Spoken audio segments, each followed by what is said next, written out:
اللہ کا نام لے کر جو بڑا مہربان نہایت رحم والا ہے۔ طاسیم میم، یہ کتاب روشن کی آیتیں ہیں۔ اے پیغمبر، ہم تمہیں موسیٰ اور فرعون کے کچھ حالات مومن لوگوں کے سنانے کے لیے صحیح صحیح سناتے ہیں کہ فرعون نے ملک میں سر اٹھا رکھا تھا اور وہاں کے باشندوں کو گروہ گروہ بنا رکھا تھا۔ ان میں سے ایک گروہ کو یہاں تک کمزور کر دیا تھا کہ ان کے بیٹوں کو ذبح کر ڈالتا اور ان کی لڑکیوں کو زندہ رہنے دیتا۔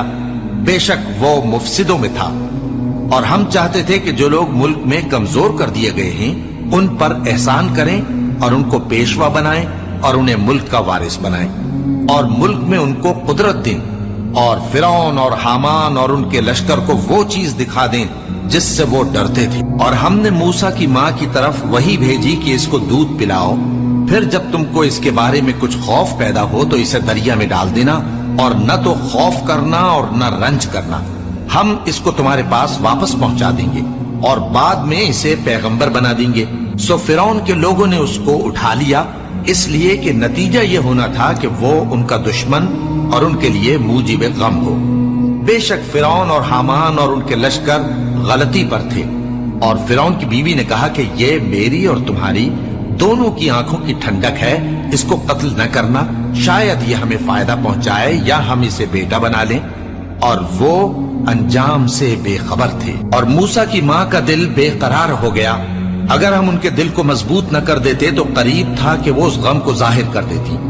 ہم چاہتے تھے کہ وہ مومنوں میں رہیں، اور والدہ موسیٰ نے اس کی بہن سے کہا کہ اس کے پیچھے پیچھے چلی جا، تو وہ اسے دور سے دیکھتی رہی، اور ان لوگوں کو کچھ خبر نہ تھی۔ اور ہم نے پہلے ہی سے اس پر دائیوں کے دودھ حرام کر دیے تھے۔ تو موسیٰ کی بہن نے کہا کہ میں تمہیں ایسے گھر والے بتاؤں کہ تمہارے لیے اس بچے کو پالیں اور اس کی خیرخواہی سے پرورش کریں۔ سو ہم نے اس طریق سے ان کو ان کی ماں کے پاس واپس پہنچا دیا تاکہ ان کی آنکھیں ٹھنڈی ہوں اور وہ غم نہ کھائیں، اور معلوم کر لیں کہ اللہ کا وعدہ سچا ہے، لیکن اکثر لوگ نہیں جانتے۔ اور جب موسیٰ جوانی کو پہنچے اور بھرپور جوان ہو گئے تو ہم نے ان کو حکمت اور علم عنایت کیا، اور ہم نیکوکاروں کو ایسا ہی بدلہ دیا کرتے ہیں۔ اور وہ ایسے وقت شہر میں داخل ہوئے کہ وہاں کے باشندے بے خبر ہو رہے تھے، تو دیکھا کہ وہاں دو شخص لڑ رہے تھے، ایک تو موسیٰ کی قوم کا ہے اور دوسرا ان کے دشمنوں میں سے۔ تو جو شخص ان کی قوم میں سے تھا اس نے دوسرے شخص کے مقابلے میں جو موسیٰ کے دشمنوں میں سے تھا مدد طلب کی، تو موسیٰ نے اس کو مکہ مارا اور اس کا کام تمام کر دیا۔ کہنے لگے کہ یہ تو شیطانی کام ہوا، بے شک وہ انسان کا دشمن ہے، کھلا بہکانے والا ہے۔ بولے کہ اے پروردگار، میں نے اپنے آپ پر ظلم کیا، سو تو مجھے بخش دے۔ تو اللہ نے ان کو بخش دیا، بے شک وہ بخشنے والا ہے، مہربان ہے۔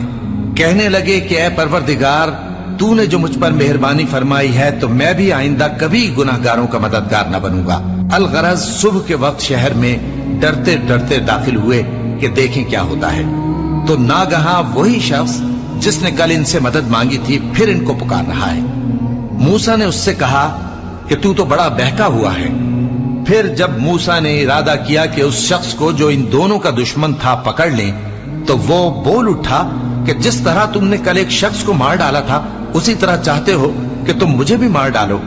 تم تو یہی چاہتے ہو کہ ملک میں ظلم و ستم کرتے پھرو، اور یہ نہیں چاہتے کہ صلح کرانے والوں میں سے ہو جاؤ۔ اور ایک شخص شہر کی پرلی طرف سے دوڑتا ہوا آیا، بولا کہ اے موسیٰ، اہل دربار تمہارے بارے میں مشورے کرتے ہیں کہ تم کو مار ڈالیں، سو تم یہاں سے نکل جاؤ، میں تمہارا خیر خواہ ہوں۔ چنانچہ موسیٰ وہاں سے ڈرتے ڈرتے نکل کھڑے ہوئے کہ دیکھیں کیا ہوتا ہے، اور دعا کرنے لگے کہ اے پروردگار، مجھے ظالم لوگوں سے نجات دے۔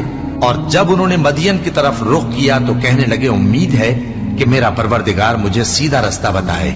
اور جب مدین کے پانی کے مقام پر پہنچے تو دیکھا کہ وہاں لوگ جمع ہو رہے اور اپنے مویشیوں کو پانی پلا رہے ہیں، اور ان کے ایک طرف دو عورتیں اپنی بکریوں کو روکے کھڑی ہیں۔